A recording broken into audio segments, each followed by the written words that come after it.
Job capítulo 31. Job proclama su pureza e inocencia. Todo este capítulo está ocupado con el solemne juramento de inocencia de Job.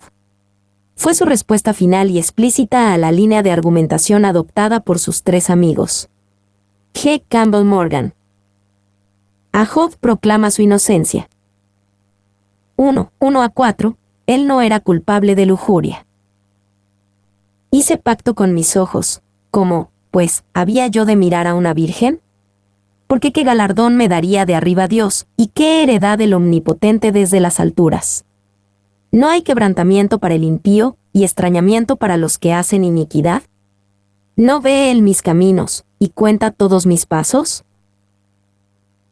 Hice pacto con mis ojos, ¿cómo, pues, había yo de mirar a una virgen? En esta sección, Job protestó que él era un hombre piadoso e intachable, al menos en una escala humana. Su contexto más amplio fue explicar el sentido de injusticia que sentía por su sufrimiento y humillación, y hacer una defensa final ante sus amigos que lo acusaron de un pecado especial que merece un juicio especial. Y este capítulo tiene una similitud interesante con los documentos de defensa antiguos.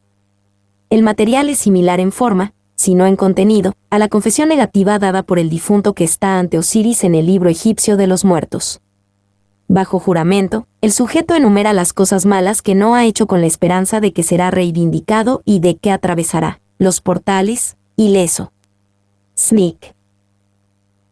2. Es un juramento de autorización en forma de confesión negativa. El procedimiento era bien conocido en la jurisprudencia antigua. Se puede repudiar un crimen invocando una maldición sobre uno mismo si uno lo ha cometido. Andersen. 3. Sin embargo, también tiene una conexión clara con el Sermón del Monte. El capítulo 31 es el Sermón del Monte de Job, porque en él toca muchos de los mismos temas de ética espiritual que Jesús cubre en Mateo 5-7, incluida la relación entre la lujuria y el adulterio, Job 31, 9-12, el amor al prójimo como a uno mismo, Job 31, 13-15, la limosna y la justicia social, Job 31, 16-23, el amor al dinero y otras idolatrías, Job 31, 24-28. Mason. 4. Se nos dice claramente en Job 1 que Job era un hombre perfecto y recto. Este es el capítulo que más claramente explica cómo era esa vida piadosa. El capítulo que ahora abrimos respira, casi o en su totalidad, un espíritu que pertenece más al Nuevo Testamento que al Antiguo. Es una anticipación práctica de gran parte de la enseñanza que vendría de aquel que se sentó y enseñó a sus discípulos en el monte. Es la imagen de uno perfecto y recto, temeroso de Dios y apartado del mal. Bradley. B. Hice pacto con mis ojos. ¿Cómo, pues, había yo de mirar a una virgen al defender su vida justa? Job comenzó explicando que él era un hombre moralmente puro que no había mirado a una virgen de manera impura, ni inapropiada. Y es significativo que en esta larga sección en la que Job explicó su vida justa, comenzó señalando que protegía sus ojos de miradas lujuriosas a una virgen. Esto sugiere correctamente que la capacidad de un hombre para no mirar imágenes lujuriosas es un indicador importante de su rectitud e inocencia en general. 2. Esto también sugiere que los ojos son una puerta de entrada para la lujuria, especialmente para los hombres. Esto se demuestra una y otra vez tanto por la experiencia personal como por el estudio empírico. Cuando un hombre coloca ante sus ojos imágenes seductoras, sensuales e inductoras de lujuria, es una forma de juego previo, especialmente si se considera que a menudo o con frecuencia provoca cierto nivel de excitación sexual en el hombre. 3. En hebreo, la misma palabra significa tanto un ojo como una fuente, para mostrar, dice alguien, que del ojo, como una fuente, brota el pecado y la miseria. 4. Considerar con lujuria su hermosura, hasta que mi corazón se caliente como un horno con deseos inicuos, y mi cuerpo se mezcle con esa inmundicia abominable. Mira la lamentable cadena de la lujuria de David, y recuerda cuántos murieron a causa de la herida en el ojo. C. Hice pacto con mis ojos. La habilidad de Job para controlarse a sí mismo estaba conectada con un pacto que hizo. Hizo un voto, una promesa, un compromiso con sus propios ojos de que no miraría a una virgen de una manera pecaminosa. Y Buliner dice que el hebreo no dice literalmente que Job hizo un pacto con sus ojos. No fue hecho con. El pacto aquí fue hecho con Dios, en contra de sus ojos, que son considerados como un enemigo que probablemente lo descarriará. 2. Cuando Job dice que ha hecho un pacto con sus ojos para abstenerse de la lujuria, no quiere decir que ha dejado de experimentar la lujuria por completo. Lo que quiere decir es que se niega a insistir en los sentimientos lujuriosos que, como el hombre normal de sangre roja que es, le llegan de manera muy natural. Mason. 3. Job insistió en que no miraría a una virgen, una doncella, de esta manera. Esto era especialmente significativo, porque en esa cultura sería algo aceptado que un hombre rico y poderoso como Job sedujera o violara a una doncella, y luego la agregara como esposa o concubina. Job se abstuvo de las mujeres de las que otros en sus mismas circunstancias no se abstendrían. 4. Él se refrenó de los pensamientos y deseos de inmundicia con tales personas, con lo cual la mayoría de los hombres se permitían cometer crasa fornicación, considerando que no era ningún pecado, o que era muy poco. Paul. D. Porque qué galardón me daría de arriba Dios. En el contexto del autocontrol de Job, cuando se trataba de la lujuria, él consideraba cuál era el galardón que le daría de arriba Dios. Él entendía que la virgen a la que se vería tentado a mirar no era el galardón de Dios para él. Ella y su desnudez no pertenecían a Job en ningún sentido. Y Levítico 18, 1-18 refuerza este principio bíblico. Relata cómo la desnudez de un individuo pertenece a ese individuo y a su cónyuge, y no pertenece a nadie más. Por tanto, cuando un hombre mira la desnudez de una mujer que no es su esposa, toma algo que no le pertenece. 2. Ciertamente existía algún tipo de pornografía en los días de Job. Algunas de las primeras imágenes artísticas son de mujeres y hombres con diseños muy sexualizados. Sin embargo, Job ciertamente no tuvo que lidiar con la industria de la pornografía moderna, sofisticada, gigantesca y de gran alcance. La disponibilidad de la pornografía moderna ha hecho que sea un desafío significativamente mayor para los hombres limitar su excitación visual al galardón que Dios tiene para ellos. 3. En este contexto, es útil que un hombre se pregunte, ¿la desnudez de quién me pertenece y la de quién no? Solo un hombre orgulloso y depravado pensaría que la desnudez de toda mujer le pertenece. Un momento de reflexión refuerza el claro principio. Solo la desnudez de su propia esposa es galardón de Dios para el hombre. Solo su esposa es la heredad del Omnipotente desde las alturas para su excitación visual. 4. Por esto vemos claramente que el mandamiento de Cristo, Mateo 5:29, no fue un mandamiento nuevo peculiar del Evangelio, como algunos pretenden, sino el mismo que la ley de Dios reveló en su palabra, y fue escrito en los corazones de los hombres por naturaleza. Paul. No hay quebrantamiento para el impío, y extrañamiento para los que hacen iniquidad. En el contexto del autocontrol de Job cuando se trataba de la lujuria, él también consideraba la naturaleza destructiva de permitir que uno mismo sea excitado por imágenes seductoras. Quizás consideraba las vidas de otros que habían sido destruidas por la lujuria y el pecado sexual que comenzó con la excitación visual. Y, porque en aquellos días había bien, nos dice que Dios había asignado sus juicios más graves como la herencia segura de aquellos que infringían esa noble ley de pureza que eleva al hombre por encima de la bestia. Bradley. 2. El potencial de quebrantamiento es aún más real en el mundo moderno, porque los desafíos a la pureza bíblica son aún más formidables. Usando estimaciones muy aproximadas, podemos comparar el mundo de un hombre en el año 1500 después de Cristo con el mundo en el 2000 después de Cristo. En el 1500 la edad promedio de independencia económica de un hombre era de 16 años, hoy es de 26. En el 1500 la edad promedio de matrimonio de un hombre era de 18 años, hoy es de 28, o más. En el 1500 la edad promedio de la pubertad masculina era de 20 años, hoy es de 12.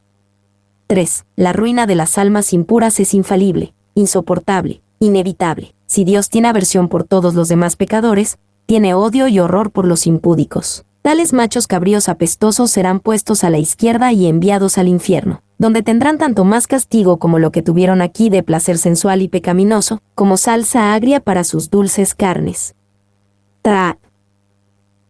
4. Esto significa que hay muchos factores biológicos, culturales, económicos, sociales y tecnológicos que hacen que sea mucho más difícil para un hombre hoy en día hacer un pacto con sus ojos, de no mirar a una virgen en el mismo sentido al que se refería aquí Job.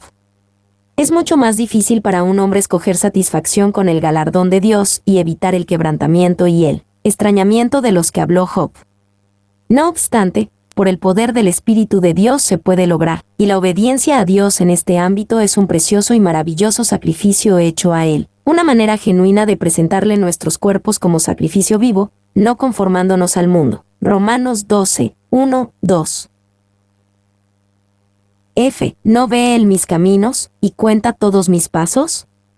En el contexto del autocontrol de Job cuando se trataba de la lujuria, era útil para él considerar que el ojo de Dios estaba sobre él todo el tiempo. La mayoría de los hombres se entregan a la excitación visual impía con la ilusión, al menos temporal, de que Dios no ve su conducta. A Job le ayudaba a saber que Dios veía todos sus caminos. 2, 5 a 8. Él no era culpable de falsedad. Si anduve con mentira, y si mi pie se apresuró a engaño, péseme Dios en balanzas de justicia, y conocerá mi integridad. Si mis pasos se apartaron del camino. Si mi corazón se fue tras mis ojos, y si algo se pegó a mis manos, siembre yo, y otro coma, y sea arrancada mi siembra. Si anduve con mentira, Job también afirmó su vida intachable porque vivía una vida esencialmente veraz. No tenía miedo de ser pesado en balanzas de justicia, ni de que su vida fuera examinada de manera honesta. Y la automaldición de la mala cosecha, Job 31, 8, sugiere que el versículo 5 se refiere a prácticas comerciales turbias. Andersen.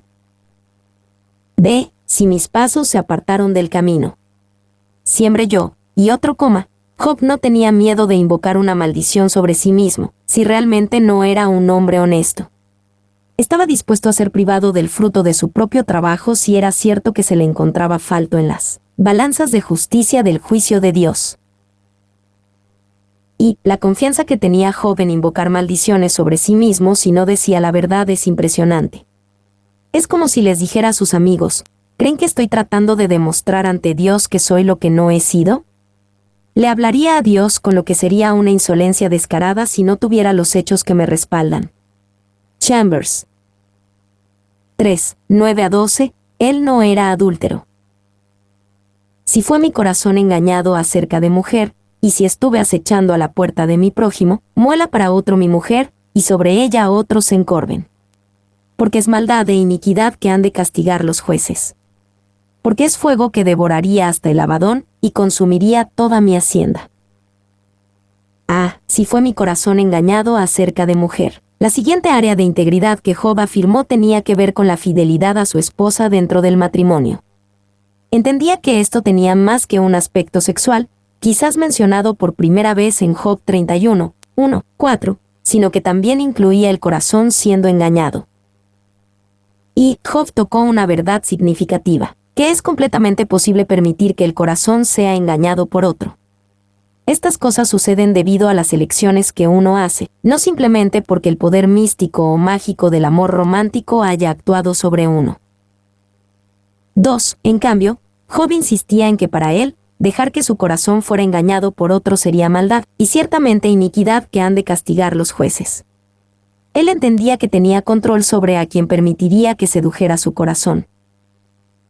3. La frase es muy enfática, quitando de sí mismo y de otros las vanas excusas que los hombres usan para paliar sus pecados, al pretender que no planearon la maldad, sino que simplemente fueron atraídos y seducidos por las fuertes tentaciones y provocaciones de otros, todo lo que supone Job. Y sin embargo reconoce la gran culpa de tales prácticas incluso en ese caso, sabiendo también que la tentación de pecar no es justificación para ello. Paul. B. Muela para otro mi mujer. Job insistió en que si él había sido infiel de corazón o en acción hacia su mujer, entonces merecería que le quitaran a su mujer y se la dieran a otro. Y que sea su esclava, o más bien, que sea su ramera, y que mi pecado, que le ha servido de ejemplo, le sirva también de excusa. 2. Y sobre ella otros se encorven, otra expresión modesta de una acción inmunda, por lo cual el Espíritu Santo nos da modelo y precepto para evitar no solo las acciones inmundas, sino también toda expresión inmodesta. Paul.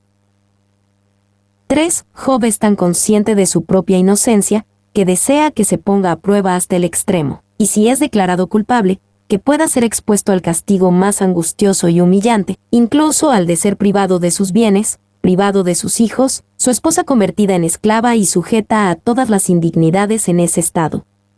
Clarke. C. Porque es fuego que devoraría hasta el Abadón. Job también entendía que permitir que su corazón fuera seducido por una mujer que no fuera su esposa traería un resultado destructivo. Y consumiría toda mi hacienda. Muchos hombres que se sienten bajo pagos opresivos de pensión alimenticia o manutención de los hijos porque permitieron que sus corazones fueran seducidos por otra mujer han vivido esta declaración de Job y han visto toda su hacienda consumida. 2. En esto podemos ver que Job fue tentado al adulterio pero resistió la tentación. El fuego del diablo cayó sobre yesca mojada, y si tocaba a la puerta de Job, no había nadie en casa para mirar por la ventana y dejarlo entrar, porque consideraba el castigo tanto humano, Job 31 horas y 11 minutos, como divino, Job 31 horas y 12 minutos, debido a esta gran maldad. 4. 13 a 15, no trató a sus siervos con crueldad. Si hubiera tenido en poco el derecho de mi siervo y de mi sierva, cuando ellos contendían conmigo, ¿qué haría yo cuando Dios se levantase? Y cuando él preguntara, ¿qué le respondería yo? El que en el vientre me hizo a mí, ¿no lo hizo a él? ¿Y no nos dispuso uno mismo en la matriz? Si hubiera tenido en poco el derecho de mi siervo y de mi sierva. Job continuó la presentación de su propia justicia al notar el trato bueno y compasivo a sus siervos. La bondad de un hombre o una mujer a menudo se indica mejor por la forma en que tratan a los que se consideran inferiores a ellos, no como tratan a sus compañeros o a los que consideran superiores a ellos. B. ¿Qué haría yo cuando Dios se levantase? Y cuando él preguntara, ¿qué le respondería yo? Una de las razones por las que Job trataba bien a sus siervos era porque entendía que tendría que responder ante Dios por sus acciones hacia los demás, incluidos sus siervos. Entendía que Dios se preocupaba por sus siervos y vengaría los malos tratos hacia ellos. Y esta sección encarna una ética humana sin igual en el mundo antiguo. Andersen. 2. Aquí nuevamente, Job mostró un corazón para la santidad y la vida ética, como se explicaría claramente más tarde en el Nuevo Testamento. Pablo dio más o menos la misma idea en Efesios 6:9, donde les dijo a los amos que trataran bien a sus siervos. Y vosotros, amos, haced con ellos lo mismo, dejando las amenazas, sabiendo que el Señor de ellos y vuestro está en los cielos, y que para Él no hay acepción de personas. C. El que en el vientre me hizo a mí, no lo hizo a él. Otra razón por la que Job trataba bien a sus siervos era porque reconocía su humanidad esencial. Esto era a la vez notable y admirable en una época en la que se entendía casi universalmente que los sirvientes y los esclavos eran infrahumanos al lado de aquellos a quienes servían. Y piensa en esto y compáralo con las leyes o los sentimientos de los dueños de esclavos en Grecia o Roma, o en tiempos mucho más cercanos a los nuestros en una Jamaica cristiana en los días de nuestros padres, en una América del Norte cristiana en los nuestros. Bradley, escribiendo en 1886. 5. 16 a 23, no victimizó a los pobres ni a los débiles. Si estorbé el contento de los pobres, e hice desfallecer los ojos de la viuda, si comí mi bocado solo, y no comió de él el huérfano, porque desde mi juventud creció conmigo como con un padre, y desde el vientre de mi madre fui guía de la viuda, si he visto que pereciera alguno sin vestido, y al menesteroso sin abrigo, si no me bendijeron sus lomos, y del vellón de mis ovejas se calentaron. Si alcé contra el huérfano mi mano, aunque viese que me ayudaran en la puerta, mi espalda se caiga de mi hombro, y el hueso de mi brazo sea quebrado. Porque temí el castigo de Dios, contra cuya majestad yo no tendría poder. Si estorbé el contento de los pobres, e hice desfallecer los ojos de la viuda. como un testimonio más de su justicia, Job insistió en que había sido bueno y bondadoso con los pobres y los desamparados, como la viuda y el huérfano. B. Si he visto que pereciera alguno sin vestido, el hueso de mi brazo se ha quebrado, de la misma manera que antes. Job pidió una maldición sobre sí mismo si era cierto que no se había preocupado por los pobres y desamparados, como él decía que había hecho. Sabía que sí había sido cruel y opresivo con los pobres y necesitados, ciertamente merecería un castigo, y esto fue parte de su motivación para que le importara de la manera en que lo hizo, porque temía el castigo de Dios. Y la mayoría de las buenas obras que Job presenta como evidencia de su justicia son cosas simples y ordinarias. Más que cualquiera de estas acciones por sí solas, es la acumulación de ellas lo que impresiona. Mason 6, 24-28, no era codicioso ni buscador de dioses falsos. Si puse en el oro mi esperanza, y dije al oro, mi confianza eres tú, si me alegré de que mis riquezas se multiplicasen, y de que mi mano hallase mucho, si he mirado al sol cuando resplandecía, o a la luna cuando iba hermosa, y mi corazón se engañó en secreto, y mi boca besó mi mano, esto también sería maldad juzgada, porque habría negado al Dios soberano. Si puse en el oro mi esperanza. Job sabía que los hombres ricos a menudo encontraban fácil confiar en las riquezas. Por lo tanto, volvió a insistir en que no había hecho de las riquezas su esperanza o su confianza, y en que tampoco se había alegrado de que sus riquezas se multiplicasen. B. Si he mirado al sol cuando resplandecía. Job quiso decir que no se había involucrado en la práctica común de adorar al sol. Su corazón no se engañó en secreto con la idolatría, que aparentemente a veces se adoraba besando la mano. Y, si he mirado al sol, no simplemente, ni solamente con admiración, porque es una obra gloriosa de Dios, que debemos contemplar y admirar, sino para el fin que sigue, o para atribuirle el honor peculiar de Dios.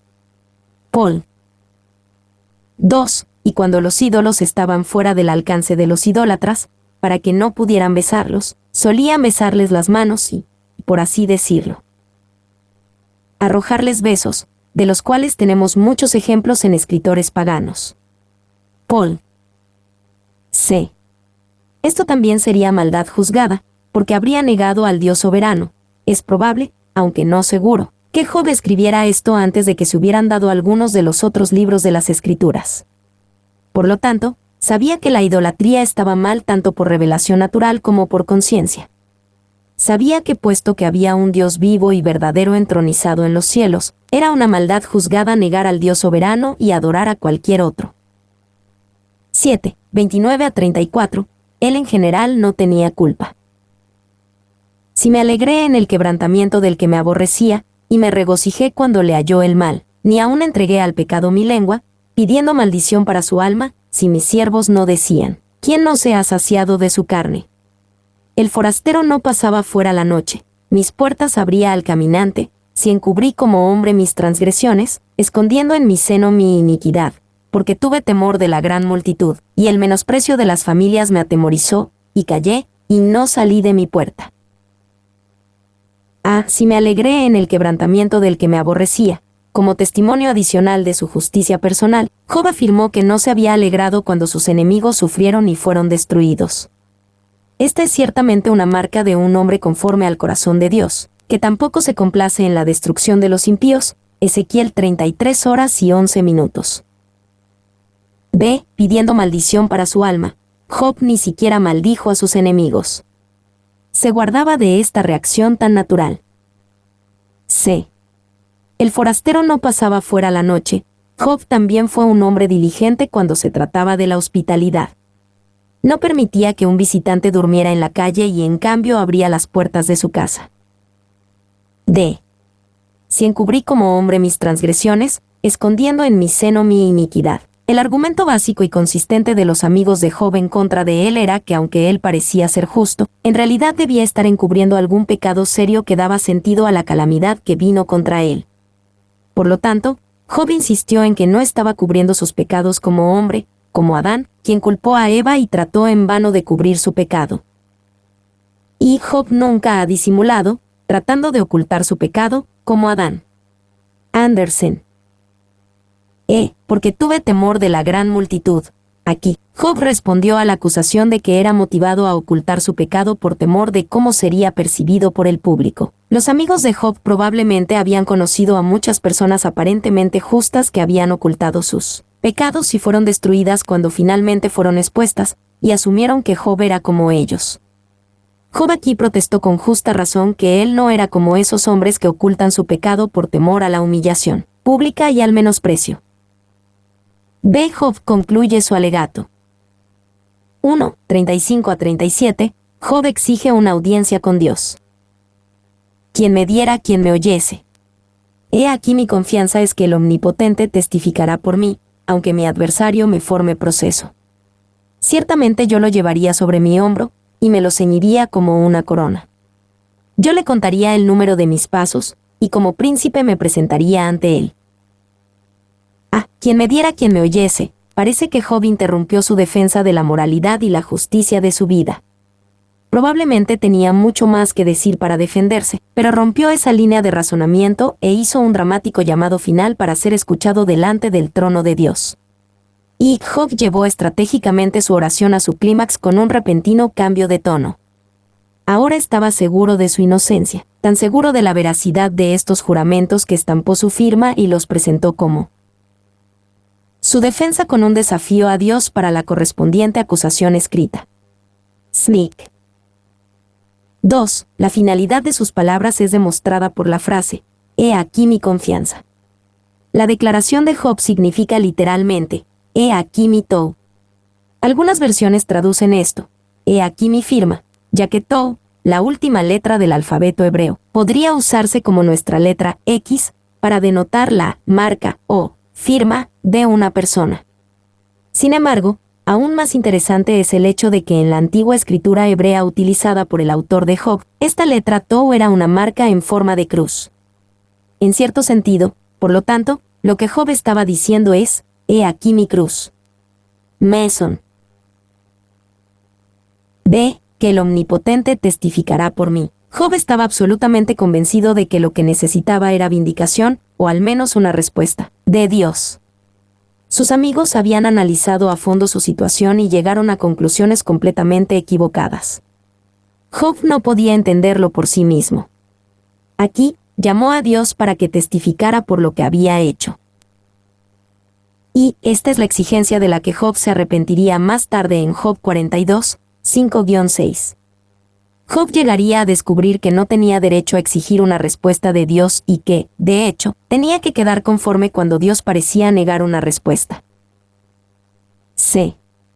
Aunque mi adversario me forme proceso, esto muestra la profunda, pero comprensible, confusión espiritual de Job. Él sentía que Dios era su acusador, mi adversario, cuando en realidad era Satanás. Nos solidarizamos con Job, sabiendo que no podía ver detrás de esa cortina misteriosa que separaba la tierra del cielo. Sin embargo, aprendemos de lo que Job debería haber sabido. Y existe la ironía consumada de que Job desafió a su adversario, quien él cree que es Dios, a poner algo por escrito. Por supuesto, todo el tiempo el lector sabe que el verdadero adversario de Job no es Dios sino Satanás. Pero Job no sabe esto. Meson. D. Ciertamente yo lo llevaría sobre mi hombro. Aquí Job, pasando por encima del límite del que más tarde se arrepentiría, anhelaba tener escrita la acusación de Dios en su contra para poder refutarla como lo había hecho con tanta eficacia contra sus amigos. Tenía tanta confianza en lo que sabía de sí mismo que dijo que se presentaría ante Dios como un príncipe. Y Job ciertamente confiaba en lo que sabía, que era un hombre íntegro y recto que no atrajo la catástrofe sobre sí mismo por su propio pecado especial. En lo que estaba demasiado confiado para las cosas que no podía ver, las cosas que sucedieron en el ámbito espiritual, conocidas por el lector de Job 1-2, pero desconocidas por Job en la historia. Al igual que sus amigos, Job pensaba que lo entendía todo, pero no era así. 2. Sobre mi hombro, como trofeo o insignia de honor. No debo temerlo ni sofocarlo, sino gloriarme en él y mostrarlo abiertamente, como lo que me dio la feliz y largamente deseada ocasión de reivindicarme. Paul. 3. Yo le contaría el número de mis pasos. Lejos de avergonzarse, Job es beligerante hasta el final, deseoso de que se resuelva su caso, confiado en el resultado. Es capaz de dar cuenta completa de todos sus pasos. Andersen. 2, 38 a 40, la conclusión de las palabras de Job. Si mi tierra clama contra mí, y lloran todos sus surcos, si comí su sustancia sin dinero, o afligí el alma de sus dueños, en lugar de trigo me nazcan abrojos, y espinos en lugar de cebada. Aquí terminan las palabras de Job. Si mi tierra clama contra mí. En este capítulo Job testificó de su propia integridad en los términos más solemnes, invocando repetidas maldiciones sobre sí mismo si sus amigos realmente podían demostrar que él era un pecador, conspicuo digno de juicio o disciplina conspicua de parte de Dios. Ahora, llamaba a un testigo más en su favor, su propia tierra y propiedad. Y esto no era inusual en el pensamiento antiguo. La tierra se personifica como el principal testigo de los crímenes cometidos en ella. Job está preparado para aceptar las maldiciones primigenias sobre Adán, Génesis 3:17, y Caín, Génesis 4:11. Andersen. Aquí terminan las palabras de Job. No es que no haya más palabras de Job en este libro de Job. Él volverá a hablar brevemente en capítulos posteriores. Sin embargo, Job definitivamente ha terminado de argumentar su caso. Él ha terminado, un hombre más intentará en vano arreglar el problema, y entonces aparecerá Dios. Podríamos decir que Dios silencioso hasta este punto no podía, o no quería, aparecer ni hablar hasta que se agotaran todos los argumentos del hombre. Y este no es un mero epígrafe de un escritor, o editor. Son las palabras finales que pronunció Job, mediante las cuales informó a sus amigos que no tenía la intención de llevar más lejos la controversia, pero que ya había dicho todo lo que quería decir. En lo que a él concernía, la controversia había terminado. Bollinger. 2. En este punto, entonces, hemos llegado al final de las expresiones de dolor de Job. El final es el silencio. Esa es la oportunidad de Dios para hablar. Él a menudo espera hasta que hayamos dicho todo, y luego, en el silencio preparado para tal discurso, responde. Morgan. Mi nombre es Demim.